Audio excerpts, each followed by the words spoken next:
প্রধান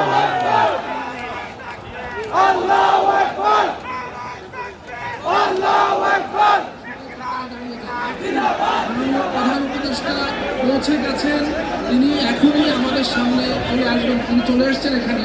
আমরা সবাই কাতারে দাঁড়িয়ে যাই। অনুগ্রহ করে আমরা সবাই যারা যান আমাদের কাতারে দাঁড়িয়ে যাই।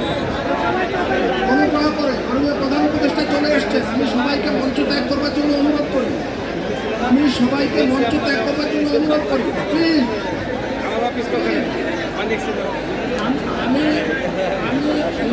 আমি ইনকলাব মঞ্চের নেতৃবৃন্দ